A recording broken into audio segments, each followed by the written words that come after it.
അച്ഛാ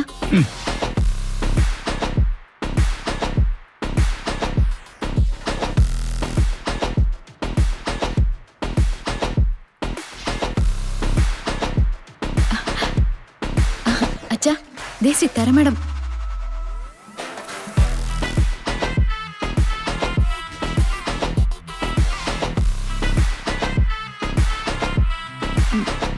ശരി ശരി അമ്മ.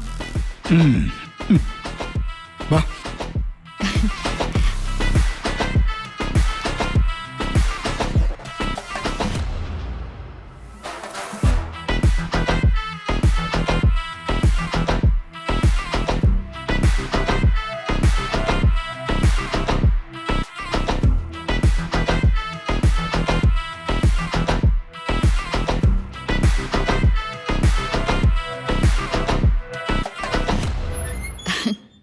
മാഡം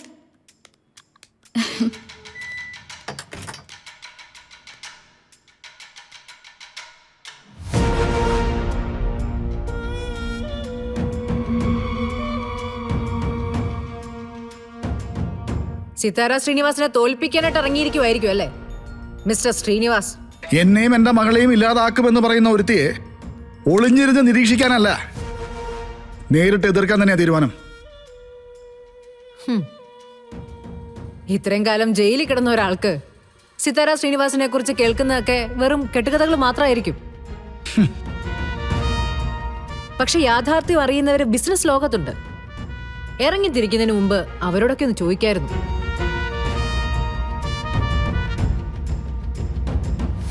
അവര് പറഞ്ഞു തരുമായിരുന്നല്ലോ സിതാര ശ്രീനിവാസിന്റെ ഇതുവരെയുള്ള എതിരാളികൾക്ക് എന്ത് സംഭവിച്ചു എന്ന്.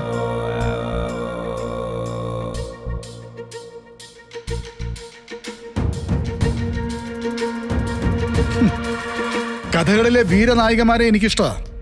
പക്ഷെ സിതാര ശ്രീനിവാസനെ കുറിച്ച് ഞാൻ കേട്ട കഥകൾക്ക് അങ്ങനൊരു വീരനായിക പരിവേഷം ഇല്ല. ഭർത്താവിനെ ചതിച്ചതും മറ്റൊരാളെ സ്വീകരിച്ചതുമാണ് മികവെങ്കിൽ അതിന്റെ മുന്നിൽ ശ്രീനിവാസ് തല കുനിച്ച് തരില്ല. എങ്കിൽ കാണാം. എന്നെ തോൽപ്പിച്ച് ഈ ടെൻഡർ നേടിയെടുക്കാൻ പറ്റുമെങ്കിൽ നിങ്ങൾ എന്നെ ഒന്ന് കാണിക്കേ.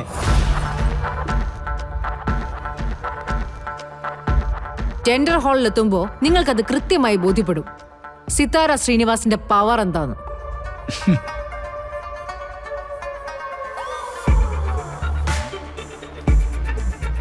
നിന്നോട് എനിക്കൊരല്പം സ്നേഹം ഉണ്ടായിരുന്നു. പക്ഷെ ഇയാളോടൊപ്പം സഞ്ചാരം തുടങ്ങിയ അന്നു മുതൽ അത് നഷ്ടമായി തുടങ്ങി. സിനി, കമോൺ.